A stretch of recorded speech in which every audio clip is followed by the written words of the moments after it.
आप सभी का स्वागत है आज के इस वीडियो में। जी हाँ दोस्तों, आज हम बात करने वाले हैं लोकसभा चुनाव 2024 का जो ताज़ा सर्वे है वो सामने आ चुका है। ताज़ा सर्वे के माध्यम से जानेंगे कि किसकी सरकार 2024 में बनने वाली है, कौन प्रधानमंत्री बनने वाला है। आपको बता दें कि बीजेपी लगातार अपने उम्मीदवारों को जो है चुनावी मैदान में उतार रही है। साथ ही जो कांग्रेस ने गठबंधन किया है इंडिया अलायंस, वो भी अपना चुनावी मैदान में लगातार उम्मीदवार उतार रहा है। विपक्ष भी लगातार कोशिश कर रहा है मोदी सरकार को हटाने की। वहीं दोस्तों, मोदी सरकार जो है तीसरी बार अपनी सरकार बनाने के लिए दमखम भर रही है। जी हाँ दोस्तों, पूरे देश का, पूरे इंडिया का सर्वे सामने आ चुका है। किस राज्य में किस पार्टी को कितनी सीटें मिलने वाली है, पूरे देश का सर्वे हम आपको सटीक सर्वे बताएंगे। आप वीडियो के साथ जो है अंत तक बने रहिएगा। उससे पहले आपसे एक छोटी सी रिक्वेस्ट है, आप वीडियो को लाइक जरूर कीजिएगा, साथ ही इस सर्वे के साथ अंत तक बने रहिएगा। तो चलिए दोस्तों, फटाफट से वीडियो को शुरू करते हैं और ताजा सर्वे ओपिनियन पोल के बारे में आपको विस्तार से बताते हैं। तो दोस्तों, सबसे पहले बात करते हैं महाराष्ट्र की। जी हाँ दोस्तों, महाराष्ट्र में जो है लोकसभा की 48 सीटें हैं, जिसमें से बीजेपी के गठबंधन यानी कि एनडीए को यहाँ पर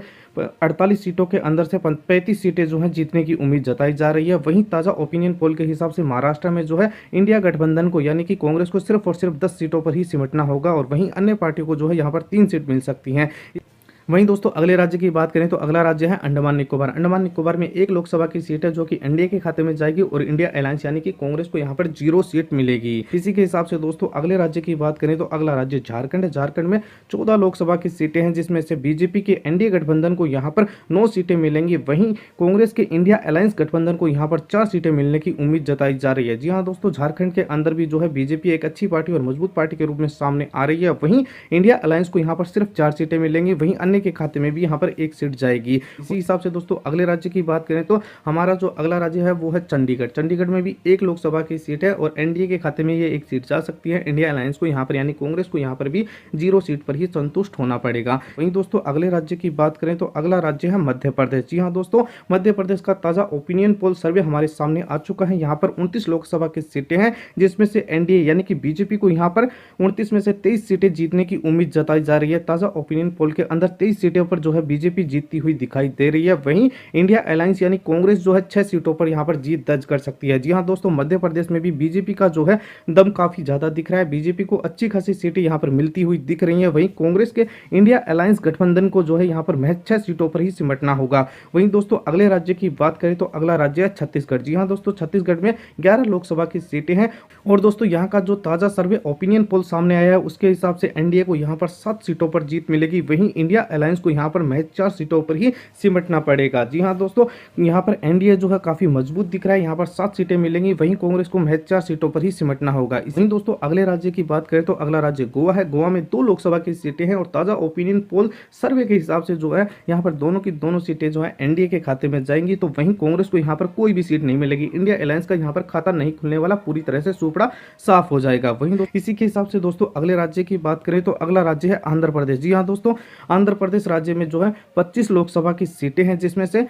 10 सीटों पर एनडीए की जीत होगी। वहीं इंडिया गठबंधन को यहां पर 6 सीटें मिलेंगी। वहीं अन्य के खाते में यहां पर यानी कि क्षेत्रीय पार्टियों के खाते में यहां पर 9 सीट जाती हुई दिख रही हैं। जी हां दोस्तों, आंध्र प्रदेश में जो है क्षेत्रीय पार्टियों का अच्छा दबदबा दिख रहा है, जबकि एनडीए को भी यहां पर 10 सीटों पर जीत मिलेगी, लेकिन इंडिया अलायंस को यहां पर महज 6 सीटों पर ही संतुष्ट होना पड़ेगा। वहीं दोस्तों, भारत के अगले राज्य की बात करें तो हरियाणा में 10 लोकसभा की सीटें हैं, जिसमें से यहां पर एनडीए के खाते में जो है 5 सीटें जाएंगी। वहीं इंडिया अलायंस के खाते में भी 5 सीटें जाएंगी। जी हाँ दोस्तों, हरियाणा के अंदर जो है बीजेपी और कांग्रेस दोनों के बीच ही कड़ी टक्कर हमें देखने को मिल रही है। दोनों को ही 5-5 सीटें यहां पर मिलेंगी। दोनों ही पार्टियां जो है इस राज्य में अपना दमखम दिखा रही हैं। वहीं दोस्तों, अगले राज्य की बात करें तो अगला राज्य है पुडुचेरी। पुडुचेरी में 1 लोकसभा की सीट है जो कि एनडीए के खाते में जा सकती है और इंडिया अलायंस को यहां पर 0 सीट मिलेगी। इसी के हिसाब से दोस्तों, अगले राज्य की बात करें तो अगला राज्य है राजस्थान। राजस्थान में जो है 25 लोकसभा की सीटें हैं। यहां पर ताजा ओपिनियन पोल सर्वे जो सामने आ चुका है उसके हिसाब से आपको बता दें कि 25 सीटों में से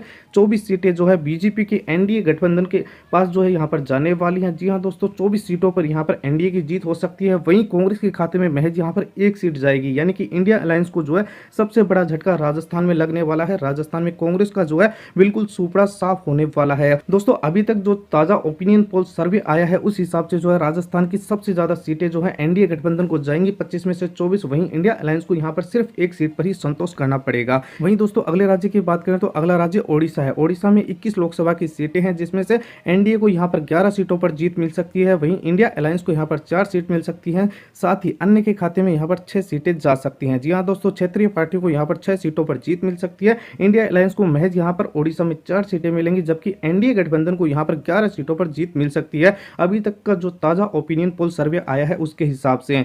वहीं दोस्तों अगले राज्य की बात करें उससे पहले आपसे एक छोटी सी रिक्वेस्ट है, अगर आपने अभी तक इस वीडियो को लाइक नहीं किया तो लाइक कीजिएगा। साथ ही आप जो है 2024 में किसे प्रधानमंत्री देखना चाहते हैं, आप जो है नरेंद्र मोदी को प्रधानमंत्री एक बार फिर से देखना चाहते हैं, फिर राहुल गांधी को या किसी और को, अपनी राय जो है कमेंट बॉक्स में दीजिएगा। वहीं दोस्तों अगले राज्य की बात करें तो अगला राज्य बिहार है। बिहार में यहाँ पर 40 लोकसभा की सीटें हैं। जी हाँ दोस्तों, बिहार में 40 लोकसभा की सीटें हैं, जिसमें से एनडीए के खाते में यहाँ पर 30 सीटें जा सकती हैं। साथ ही इंडिया अलायंस के खाते में यहाँ पर 10 सीटें जा सकती हैं।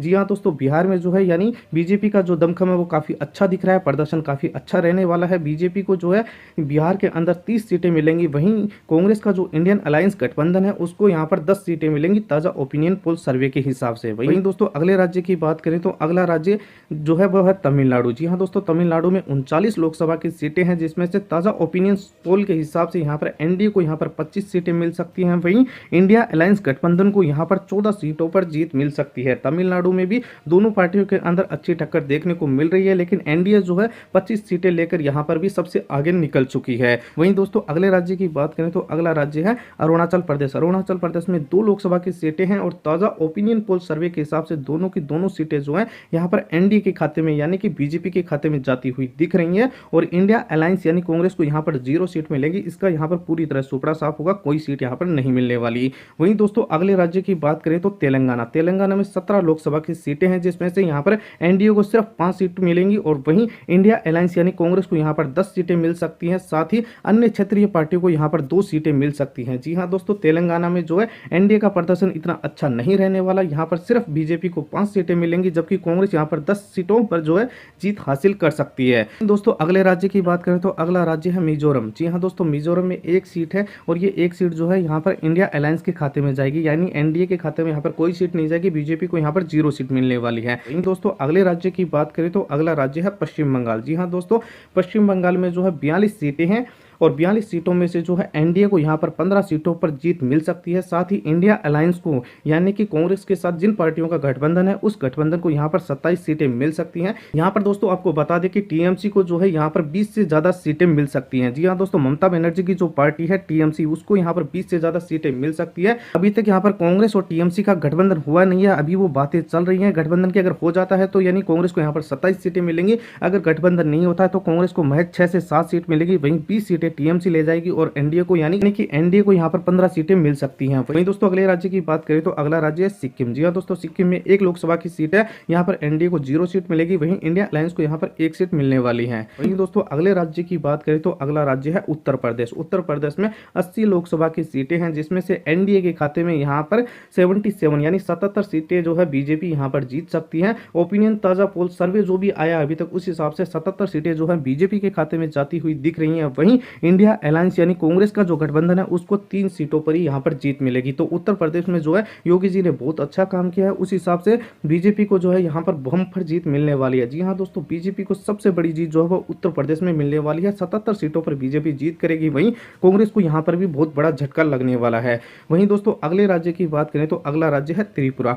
जी हाँ दोस्तों, त्रिपुरा में भी 2 लोकसभा की सीटें हैं, यहाँ पर एनडीए को जो है दोनों की दोनों सीटें मिलेंगी। वहीं इंडिया अलायंस को यहाँ पर कोई भी सीट नहीं मिलने वाली, पूरी तरह से सुपड़ा यहाँ पर भी साफ होगा। इसी के साथ दोस्तों अगले राज्य की बात करें तो अगला राज्य है कर्नाटक। जी हाँ दोस्तों, कर्नाटक में 28 लोकसभा की सीटें हैं, जिसमें से एनडीए के खाते में यहाँ पर 25 सीटें जा सकती हैं। वहीं इंडिया अलायंस को यहाँ पर महज 3 सीटों पर ही संतुष्ट होना पड़ेगा। जी हाँ दोस्तों, आपको बता दें कि कर्नाटक में जो है बीजेपी का अच्छा प्रदर्शन रहने वाला है और 28 में से 25 सीटें जो है यहाँ पर बीजेपी को मिलेंगी। वहीं इंडिया अलायंस यानी कांग्रेस को महज 3 सीटों पर ही सिमटना पड़ेगा। कांग्रेस का जो है कर्नाटक में भी सुपड़ा साफ हो सकता है। वही के हिसाब से दोस्तों अगले राज्य की बात करें तो अगला राज्य है हिमाचल प्रदेश। जी हाँ दोस्तों, हिमाचल प्रदेश में 4 लोकसभा की सीटें हैं और चारों की चारों एनडीए के खाते में जाएंगी। ताजा ओपिनियन पोल सर्वे के हिसाब से जो है वो इंडिया अलायंस को यहाँ पर 0 सीट मिलेगी, यानी कि हिमाचल प्रदेश में पूरी तरह से कांग्रेस का चोपड़ा साफ होने वाला है। और वहीं दोस्तों 4 सीटों पर जो है बीजेपी को यहाँ पर जीत मिल सकती है। वहीं दोस्तों अगले राज्य की बात करें तो अगला राज्य है असम। यहाँ पर 14 लोकसभा की सीटें हैं और ताजा ओपिनियन पोल जो सर्वे आया है उस हिसाब से 14 सीटों में से एनडीए के खाते में यहाँ पर 12 सीटें जा सकती हैं। वहीं इंडिया अलायंस को यहाँ पर महज 2 सीटें मिलेंगी। जी हाँ दोस्तों, ताजा सर्वे के हिसाब से असम में जो है कांग्रेस को बहुत बड़ा झटका लगने वाला है। यहाँ पर भी लगभग इनका चोपड़ा साफ होने वाला है। महज 2 सीटों पर ही सिमट कर जो है इंडिया अलायंस यहाँ पर रह जाएगा, जबकि 12 सीटों पर जो है एनडीए यानी कि बीजेपी अच्छी जीत दर्ज करेगी। इसी वहीं दोस्तों अगले राज्य की बात करें तो अगला राज्य है केरल। जी हाँ दोस्तों, केरल राज्य में यहाँ पर आपको बता दें कि 20 लोकसभा की सीटें हैं। यहाँ पर बीजेपी यानी कि एनडीए का खाता भी नहीं खुलने वाला।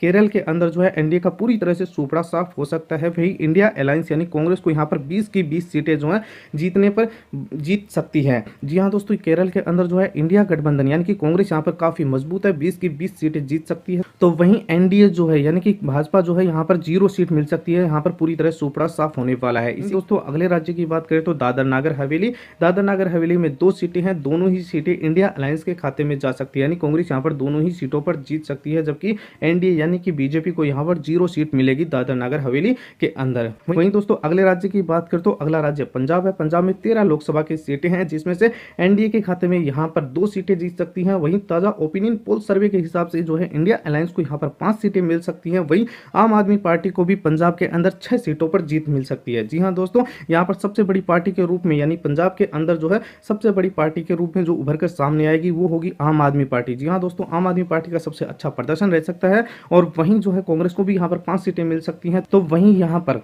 एनडीए को यानी कि भाजपा को यहाँ पर महज 2 सीटों पर ही सिमट कर रह जाना पड़ेगा। आगे बढ़ने से पहले दोस्तों आपसे एक छोटी सी रिक्वेस्ट है, अगर आपने अभी तक इस वीडियो को लाइक नहीं किया तो लाइक कीजिए। साथ ही दोस्तों आप जो है किस पार्टी को सपोर्ट करते हैं, आप किस पार्टी की सरकार जो है हमारे केंद्र में देखना चाहते हैं, हमें कमेंट करके अपनी राय जरूर दीजिएगा। आपकी राय हमारे लिए काफी महत्वपूर्ण है। दोस्तों अगले राज्य की बात करें तो अगला राज्य है नागालैंड। नागालैंड में 1 लोकसभा की सीट है जो कि एनडीए के खाते में जाएगी और कांग्रेस को यहाँ पर कोई भी सीट नहीं मिलेगी। पूरी तरह से यहाँ पर सफाया जो है वो कांग्रेस का होता हुआ दिख रहा है। इसी के हिसाब से दोस्तों अगले राज्य की बात करें तो अगला राज्य जो है गुजरात है और गुजरात में 26 लोकसभा की सीटें हैं, जिसमें से एनडीए के खाते में यहाँ पर 26 की 26 सीटें जाएंगी और इंडिया अलायंस यानी कि कांग्रेस को यहाँ पर 0 सीट मिलने वाली है। कांग्रेस का गुजरात के अंदर से पूरी तरह सफाया होने वाला है, 0 सीट मिलेगी, जबकि यहाँ पर ये प्रधानमंत्री नरेंद्र मोदी का गृह राज्य गुजरात है। तो इसी हिसाब से एनडीए को यानी कि बीजेपी को 26 की 26 सीटों पर यहाँ पर जीत मिल सकती है। दोस्तों अगले राज्य की बात करें तो अगला राज्य मेघालय है। मेघालय में भी 2 लोकसभा की सीटें हैं, यहाँ पर एनडीए के खाते में 1 और इंडिया अलायंस के खाते में 1, यानी दोनों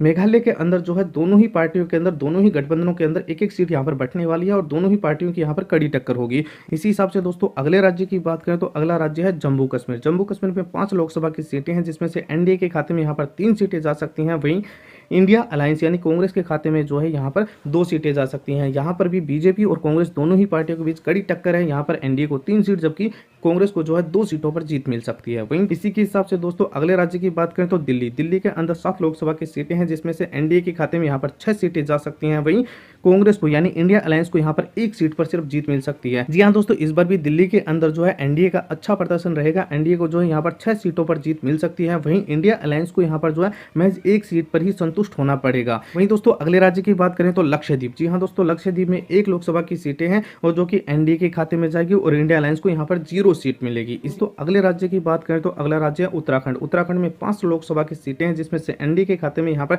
3 सीटें जाएंगी। वहीं इंडिया अलायंस को यहाँ पर 2 सीटें मिलने का अनुमान है। जी हाँ दोस्तों, उत्तराखंड में भी जो है दोनों ही पार्टियों के अंदर जो है और दोनों ही गठबंधनों के अंदर जो है कड़ी टक्कर देखने को मिल सकती है। एनडीए को 3 सीट और इंडिया अलायंस को यहाँ पर 2 सीट मिल सकती हैं।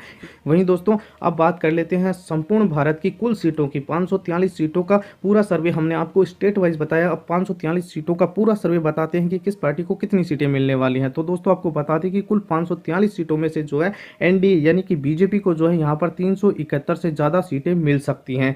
वहीं इंडिया अलायंस यानी कांग्रेस को यहाँ पर जो है 140 से ज्यादा सीटें मिल सकती हैं। वहीं अन्य पार्टियों को जो है यहाँ पर 32 सीटें मिल सकती हैं, यानी क्षेत्रीय पार्टियों को यहाँ पर 32 सीटें मिलेंगी। वहीं इंडिया अलायंस को 140 के आसपास सीटें मिल सकती हैं। वहीं दोस्तों एनडीए गठबंधन को यानी बीजेपी को यहाँ पर एक बार फिर से संपूर्ण बहुमत यानी कि पूर्ण बहुमत जो है वो मिल सकता है। एक बार फिर से प्रधानमंत्री नरेंद्र मोदी जो है अपनी सरकार बना सकते हैं। और वहीं कांग्रेस जो है विपक्ष का अच्छा रोल निभा रही है, लेकिन फिर से एक बार बहुमत से काफी दूर रह चुकी है, इसको बहुमत नहीं मिलने वाला। वैसे दोस्तों आपको ये सर्वे सर्वे कैसा लगा हमें कमेंट करके जरूर बताइएगा। आपका वीडियो देखने के लिए बहुत बहुत धन्यवाद। जय हिंद, वंदे मातरम।